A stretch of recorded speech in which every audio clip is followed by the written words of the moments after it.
tobacco fuming.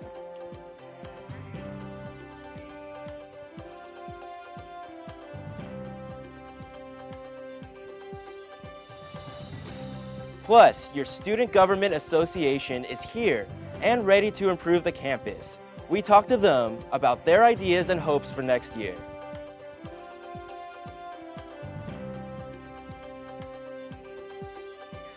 And one national sports team fights for what's right.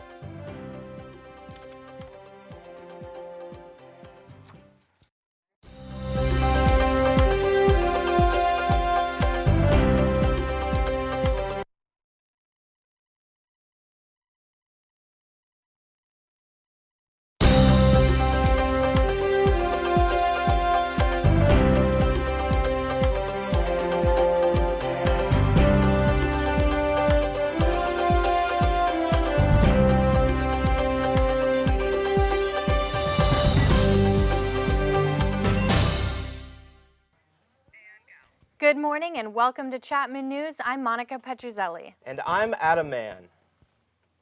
We start off in Los Angeles, where the grim sleeper won't be waking up to freedom anytime soon. Lonnie Franklin Jr., a former Los Angeles trash collector, was convicted Thursday on 10 counts of murder. The serial killer was known as the Grim Sleeper and was known for targeting poor, young black women as his victims. The crimes took place from 1985 to 2007 and remained unsolved for decades, frustrating many community members. The arrest was eventually made after DNA evidence linked it to Franklin, and police posing as pizza delivery men apprehended him. Franklin faces life in prison. A new California law has added to the list of 21-year-old privileges by raising the tobacco buying age from 18 to 21. The law was approved by Governor Jerry Brown yesterday and raises the age for buying tobacco for smoking, dipping, and chewing and vaping. A report from the Institute of Medicine claims that 90% of the daily smokers start using tobacco before age 19. They believe raising the age will immediately deter 15% of adolescents from forming the addictive habit. According to the law, anyone found selling tobacco or tobacco paraphernalia to persons under 21 can be found guilty of a misdemeanor crime. The law will go into effect on June 9th. The popular restaurant Earth Cafe's Laguna Beach location is being sued for discrimination against 7 Muslim women. The women claim they were targeted at the restaurant while wearing their hijabs. They were asked to leave the restaurant before they finished eating. One of the women claims her group was ushered out by police officers after a manager said they had violated the restaurant's 45-minute stay policy during peak hours, even though there were 20 open tables. Restaurant managers declined to comment, and calls to Earth Cafe's headquarters in LA have not yet received a response. The U.S. women's national soccer team has been making headlines over the last few weeks after bringing to light a pressing issue off the field. Reporter Sophia Sekali has more on how they're taking a stand. Andrea Zanier played soccer since she was little, dreaming big and looking up to soccer idols like Mia Hamm. I remember watching them when I was a little girl, and Mia Hamm was my role model. I loved everything about her. A junior at Chapman University, the midfielder is inspired by the national team for a different reason. For what could be the team's toughest opponent yet, their fight for equal pay. The pay disparity between the men and women is just too large, and we want to continue to fight. According to ESPN, 5 players on the U.S. women's national soccer team, including Carly Lloyd and Alex Morgan, filed a wage discrimination action against the U.S. Soccer Federation with the Equal Employment Opportunity Commission. The USSF's 2015 financial report shows that even after earning $20 million more in revenue, the women's team is paid about a quarter of what the men earn. And despite winning the World Cup last year, the U.S. women received $2 million, compared to the U.S. men in the 2014 World Cup, who earned $9 million, after losing. It's a little unfair, especially since both teams are putting in a lot of work. This is their life. Andrea sees a light at the end of the tunnel, but it's not going to be easy. Getting people to realize that something has to change is the biggest part of it. If their demands are not met, soccer stars like Alex Morgan, Carly Lloyd, and Hope Solo are threatening to boycott this summer's Olympic Games in Rio. Keep in mind, this team was also the defending gold medal winners from the London 2012 Games, but they've proven this is one match they are not willing to forfeit. Sophia Cycli, Chapman News. The national attention has caused the Equal Opportunity Employment Commission to launch an investigation. The findings will be used to determine what the possible compensation for the U.S. women's team would be. Last week, SGA elected 17 new senators, and Annabelle Liao officially began her term as SGA president. Reporter Fiona Zering has the story.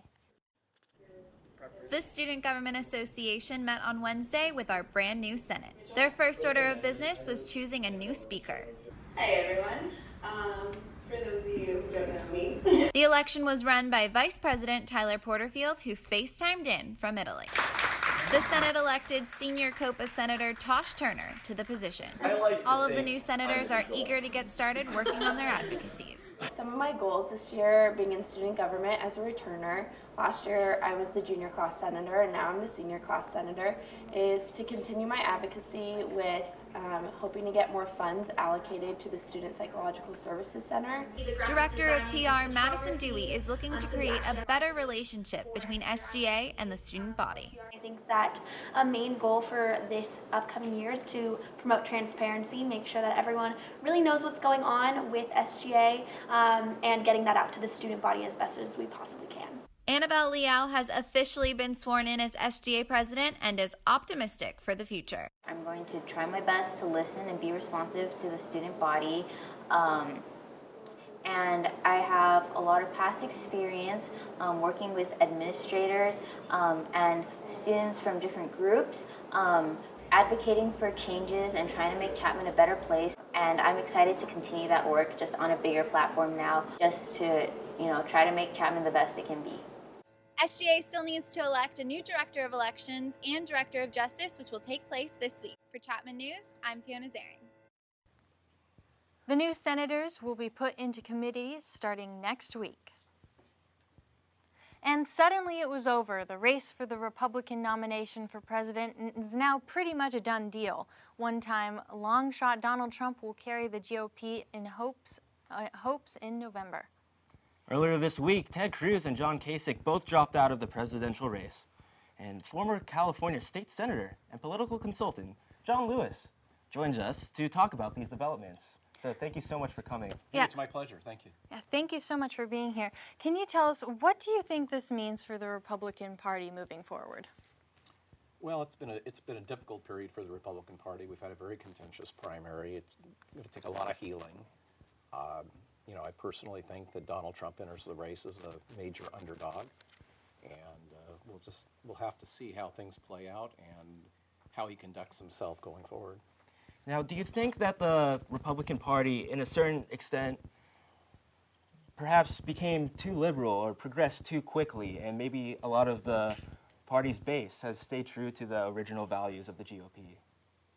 Well, I think this election was definitely an example of mainstream Republicans making their anger and frustration known with Washington, D.C. I'm not sure that Donald Trump is the correct vessel to make that message, but they certainly used him as an opportunity to, frankly, give a big middle finger to the Washington, status quo guys. So this has definitely been a roller coaster of an election. So what would you say moving forward, who has the best shot at occupying the Oval Office? Well, right now, if you go onto the prediction pages where they have actually kind of betting odds internationally, they all give Hillary Clinton about a 3 out of 4 chance of winning the election. And at this moment in time, I would say that's probably right. So switching gears just a little bit from the national scale to our home state of California, big law change. Now you have to be 21 years old to purchase tobacco. Just wondering what you are feeling about that law change and how you would have voted if you were still in the Senate. Well, I have mixed feelings. I mean, I'm not a fan of tobacco, and I've tried to teach my kids, and successfully so far, to stay away from tobacco products. But what I think troubles me about this is, what is the age of majority? When does someone become an adult, and when should they be treated like an adult? And to have this confusion about, well, in some cases, like the age of voting, we're going to say you're an adult, but in other, you can fight a war, but you can't make an individual consumer choice. I think there's confusion there, and I think it should be standardized. You're either an adult or you're not. Well, it's interesting. A lot of changes happening, but time will tell. We'll see what happens. But thank you so much for coming in. It's really great to get your analysis on it all. Sure. Yeah, Pleasure. thank you so much for joining us. Former Senator John Lewis from Anaheim. We've very much enjoyed picking your brain. Thank you.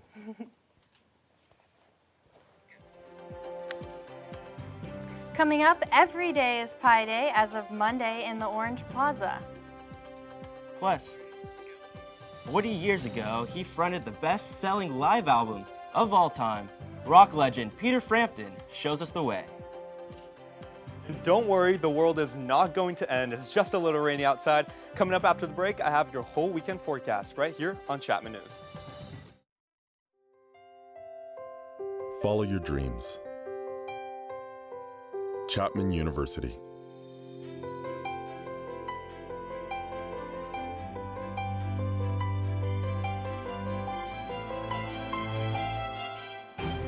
Take your life to new heights.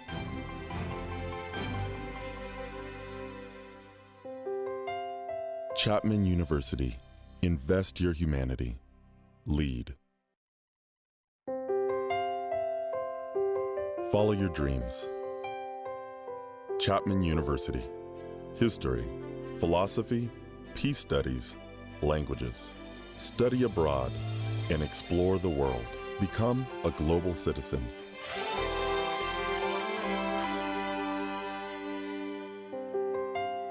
The Wilkinson College at Chapman University. Invest your humanity. Lead. Guitar legend Peter Frampton visited Chapman's campus last week to speak to students about careers in the music industry. Reporter Mandy Ortiz sat down with the Grammy Award-winning artist to take a look back at his career.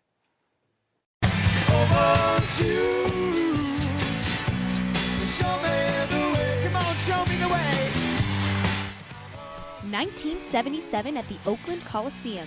Peter Frampton and his bandmates perform his biggest hit to date, one that shared a captivating sound.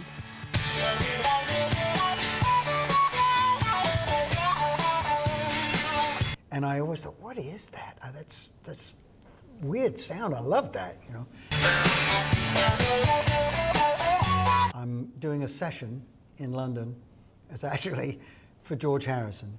In a slow moment in the studio, got out this little black box, put it on his pedal steel, and then plugged a pipe into it and plugged something else. I didn't know what he was doing, and put the pipe in his mouth. And then he went, I am a guitar. And it came out, I am one guitar, that tune will wait. And I went, there it is. There's that sound. And I said, where do I get one of these? The Grammy-winning artist collaborated not only with George Harrison, but also with other rock legends, as an opener for Stevie Nicks' Rock a Little tour, and as a guitarist for David Bowie's Glass Spider tour in 1987. But the two English musicians collaborated long before their American success, jamming on their guitars during lunch at Bromley Technical High School. We used to sit on the art block stairs, which had this huge echo, stone steps, It sounded like, pop records of the time. So we would sit and jam and sing Buddy Holly numbers and Eddie Cochran numbers. Frampton would go on to play in several bands, including Humble Pie, before he went solo in 1971. His best-selling album, Frampton Comes Alive, became the best-selling live album of its time, with more than 6 million copies sold. 25 albums, a Grammy, and 50 years later, Frampton will continue on the road for another tour this summer, headlining with rock band Cheap Trick. But outside of rock and roll, his visit to Chapman is credited to his daughter, sophomore film student Mia Frampton. Are we going to be seeing you in a Chapman Dad shirt anytime soon? Probably. In Orange, I'm Mandy Ortiz. Chapman News. Although Frampton did not perform during his visit to Chapman, Dean Price did announce his dream of having him play in the Musco Center for the Arts. There has been no word yet from either party confirming this event.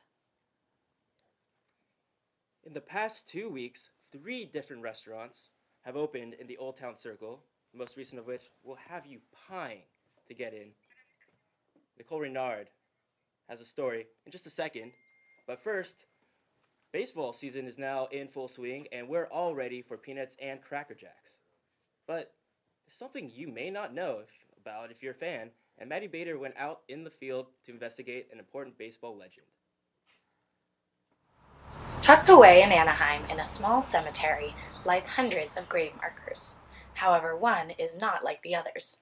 OC historian Chris Epting seemed to be the first to notice after writing some books. So one in particular involved the baseball history of Orange County, and I came here to Melrose Abbey Cemetery to find this gentleman's marker. His name was Jack Norworth, and the reason I came here is Jack Norworth is the author of baseball's national anthem. He wrote "Take Me Out to the Ball Game." What sort of bothered me when I saw this is I expected him to have a more ornate marker. A lot of great baseball figures around the country have elaborate, respectful markers and different statuary and things. He had just this, and actually a number of years ago when I came here, you could barely read his name. They've since cleaned it up. And I told people I thought it was wrong that baseball wouldn't honor this man in a more meaningful way. Well, fans started contributing money, and lo and behold, we had a movement all of a sudden. But only next of kin can refurbish a plot, so Epting's team bought the closest nearby one. And to this day now, after I wrote about this in my book, baseball fans come from all over the world to come see the Jack Norworth marker that we created here. This was a great movement by the fans to honor Jack Norworth. This project became a reality thanks to the passion of several baseball fans who felt that Mr. Norworth deserved a more visible tribute, what you see before you. May we remember this great American now and during every 7th inning stretch. The lyricist actually lived in Orange County, and his burial site is within eyeshot of Angel Stadium.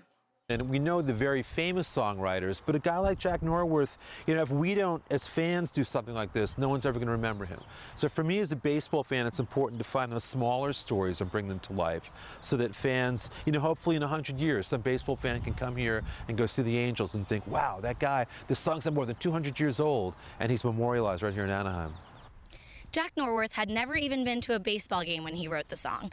Now it's the second most popular song in American history, right behind Happy Birthday. He sure hit that one out of the park. What a treasure to have right here in Orange County. From Melrose Abbey Memorial Park in Anaheim, I'm Maddie Bader for Chapman News. The unveiling of the marker was in 2010, and Baseball Hall of Famer Raleigh Fingers was in attendance. You know, baseball season might be getting started, but the school year's wrapping up. I know, I can't believe this year is almost over, and there's all these award ceremonies coming up. Our very own Lauren Nowicki is actually at one right now. Lauren? And I can't believe how many campus awards shows there are. And, you know, this is just another one that we'll get to see. So, Lauren. Oh, there she is. Just a second.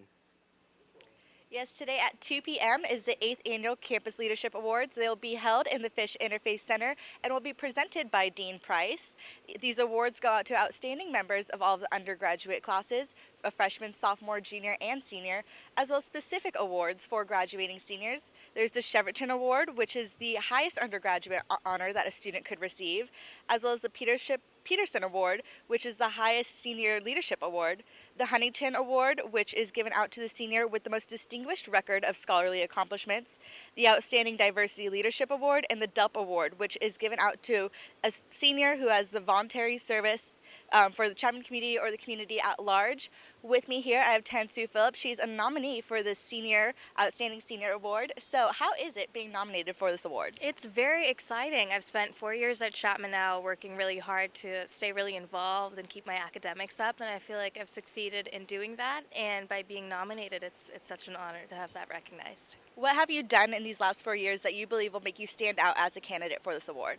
I think a lot of my involvements. I was in a sorority. I'm like co-chair of the Senior Legacy Committee, which is a pretty big deal. I did a sport. I was in student government. I had like a lot of internships. So I think the more you stay involved with the Chapman community, like the more they appreciate it and the more you get out of it. So I think that really helped. Well, thank you. If you want to see if Tansu wins this award, as well as all the other nominees, again, the awards are today at 2 p.m. in the Fish Interface Center. Back to you guys in the studio. I don't know about you, but I had to deal with some rain on my way over here this morning. Oh, wow. You know, I was trying to avoid all the raindrops so I didn't get my suit wet, but I guess a few of them got me. Yuri, can we expect more rain on our way out? Yeah, it is a pretty rainy day today, guys. Right now it's 66 degrees here in Orange.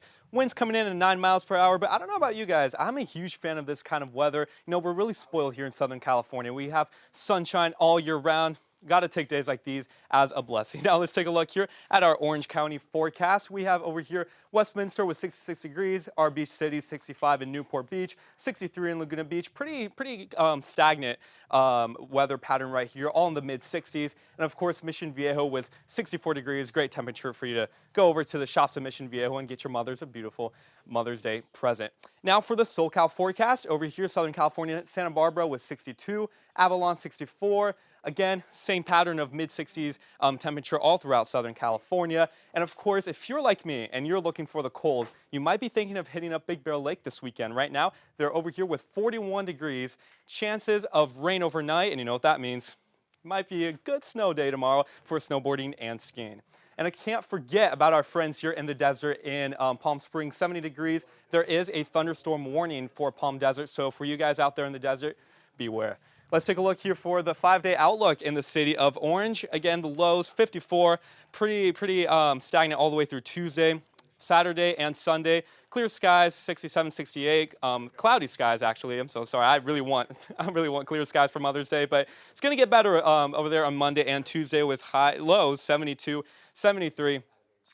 Beautiful, beautiful weather stretching out till next week. It's going to get better, guys. And for all the mothers out there, happy Mother's Day. And if you're like me and you love enjoying brunch overlooking the ocean, make sure to hit up Laguna Beach this Sunday for a great Mother's Day brunch. It's going to be high of 66, low of 55. Clear skies with a little bit of clouds, but lots of happiness. Now let's see what's up with sports. Maddie? Coming up in sports this week in Panther baseball. And also, we catch up with Chapman star on the track. We've got it all next on the Best Campus Sports Show. Odds of becoming an astronaut, 1 in 13,200,000. Odds of being struck by lightning, 1 in 576,000. Odds of dating a supermodel, 1 in 88,000. Odds of bowling a perfect game, 1 in 11,500. Odds of being trapped in an elevator, 1 in 24,528. Odds of catching a ball at a major league game, 1 in 563. Odds of an injury from shaving, 1 in 6,585. Odds of tripping while texting, 1 in 10. Odds of getting cancer in your lifetime, 1 in 2 men, 1 in 3 women. It's up to us. To change the odds for our generation. For the ones we love. For our future. If you don't like the odds, stand up. Stand up to cancer.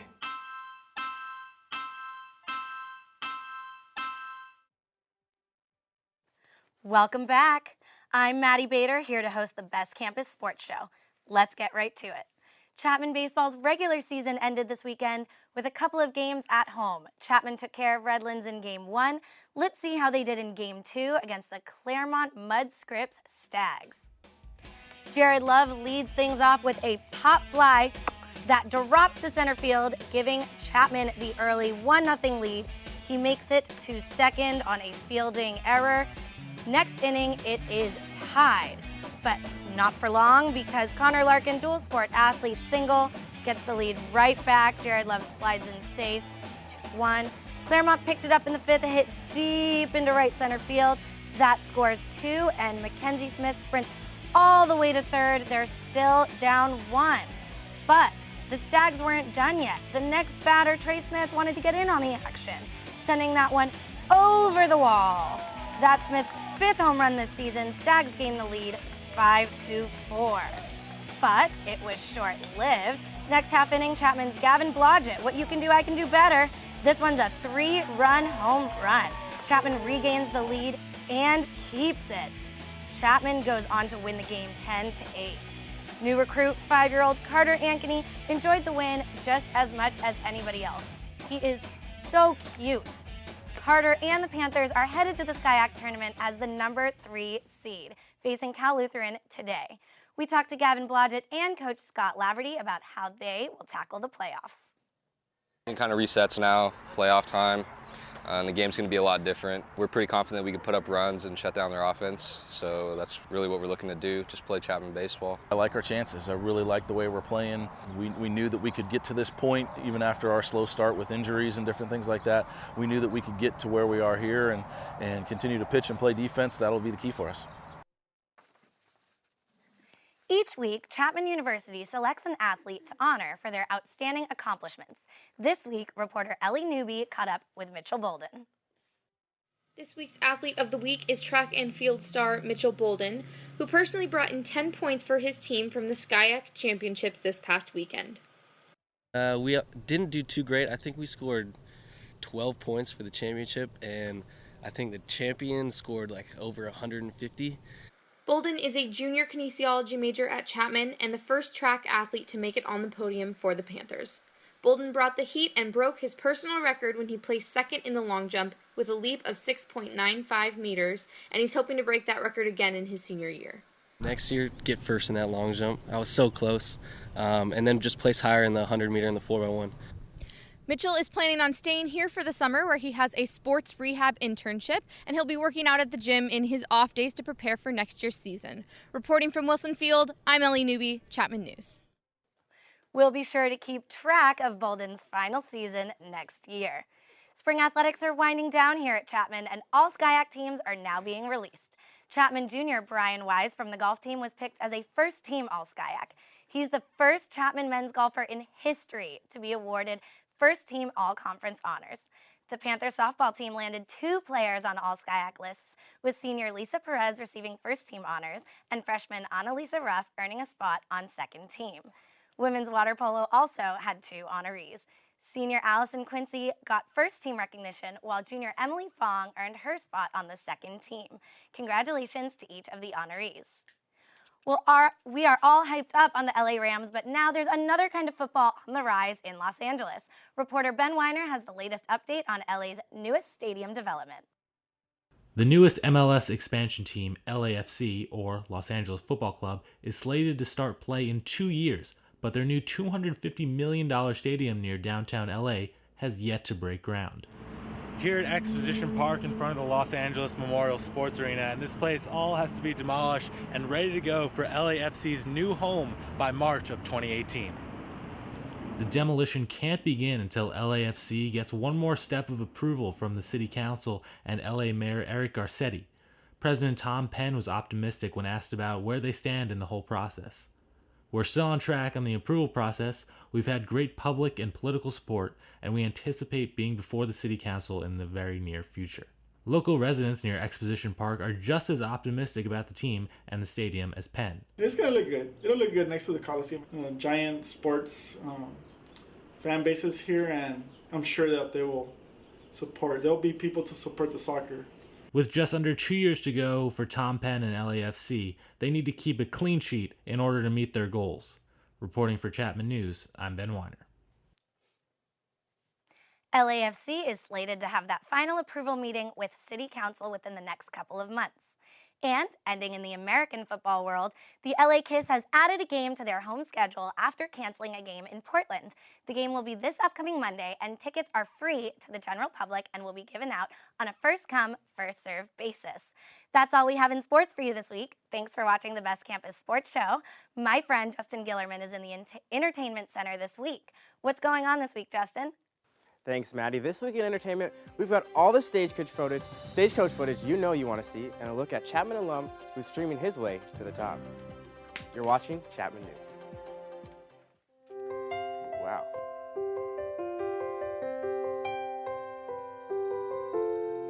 Stand up for what's right. Chapman University. passion, perseverance, teamwork, integrity.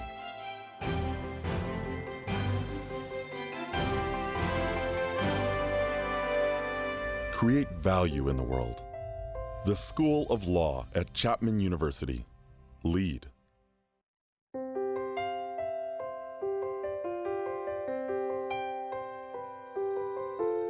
Follow your dreams. Chapman University. Chemistry, physics, computational science, biology. Start doing research in your first year.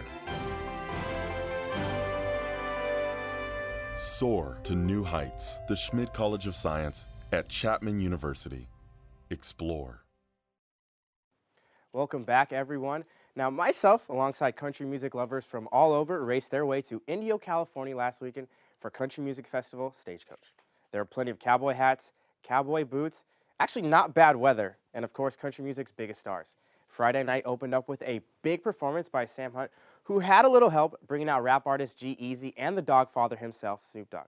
The night ended with acts by Chris Young and Eric Church. And the rest of the weekend only got better as the band Perry rocked the stage for a memorable performance, while Little Big Town took their day drinking act into the night. And country queen Carrie Underwood lit up the stage performing some of her greatest hits, sending the Saturday night crowd home with a bang. The festival ended Sunday night with one of country music's biggest stars, Luke Bryan, who, let me tell you, put on an absolute party. Now, singer-songwriter Mickey Echo came to Chapman Saturday for the UPB Spring Concert. Reporter Zach Shucklin sat down with him for an exclusive interview. Let's take a look. Mickey Echo, we just saw your performance. It was great. Thank you very much. Okay, well, we have to ask, because you did end the set tonight with your single Stay. I know it's a fan favorite. Yeah. Was it a surreal moment performing with Rihanna at the Grammys? Oh, yeah, totally. I mean, it was one of those things that you kind of imagine in a dream. And I just remember saying to myself, you have two options here. Either you're going to sing or you're not going to sing. And obviously I sang, but it was really surreal. It was really amazing. So that's really cool. It's crazy. It really is crazy. And now your single Smile was in Paper Towns. Yeah. So it really seems like you're making moves forward. What's next for you? Well, I'm out in LA working on album 2 right now. Really close to having that finished. Look forward to bringing it to all of you. But yeah, it's good. I'm not gonna say anything else about it, but I'm excited about it. Well, awesome. Thank you so much for talking with us, Mickey. Yeah, cheers. For sure. I'm Zach Shucklin with Chapman News. Mickey wouldn't say more details about his upcoming album, but we here at Chapman News are so excited for it and can't wait for him to finish recording. Now, Justin Simeon, a former Chapman student and the director of the hit movie Dear White People, has struck a deal with Netflix. Simeon will be directing the series premiere of the show with the same name and will be writing all 10 episodes of the first season. Production will start later this year, hitting Netflix sometime in 2017. For those that haven't seen the movie, the 2014 satirical movie was a huge hit among African-American audiences as it followed the lives of 4 African-American students at an Ivy League college. As of right now, there are no actors slated to be a part of the project, but there should be details coming out in the near future. I, for one, cannot wait to see the show. Now, for all you proud 90s kids who miss those classic Disney Channel original movies that just seem to vanish over the years, it's now time to break into your happy dance and bring out that popcorn. Freeform, formerly known as ABC Family, has been playing back-to-back episodes of hit shows from our childhood like Hannah Montana, Lizzie McGuire, and Call Me, Beat Me, If You Want to Reach Me, Kim Possible. And for the entire month of May, Disney shows and movies like Smart House, Stuck in the Suburbs, and Get a Clue, you know, the good old days of Lindsay Lohan, are going to air on Freeform starting at midnight through 2 a.m. The exciting news came after Disney also announced that to celebrate the 100th anniversary of Disney Channel original movies, it will have a marathon Memorial Day weekend, so there's even more to look forward to. The Even Stevens movie, anyone? I know what I'll be doing Memorial Day weekend. Now that's all I have for you in entertainment today. Back to you guys at the desk. Well, a lot going on over there in entertainment with Stagecoach and all. You know, not a big fan of country music, but I do have a mean two-step. I would like to see that sometime. But for now, it is time for me to sign off for the very last time, because this time next week, I will be in France. Well, that's right. You're going over to the Cannes Film Festival to premiere your film. That's very exciting. But we are going to miss you, Monica. I will miss you guys too. So log on to our website at chapmannews.tv to see all our episodes, Chapman Newsy bios, and top headlines. And make sure you also follow us on Facebook at facebook.com/Chapman News, Twitter and Instagram at Chapman News, and YouTube at youtube.com/Chapman News. So for the last time, I'm Monica Pedruzzelli. And I'm Adam Mann. Be sure to tune in next week for our final show of the semester.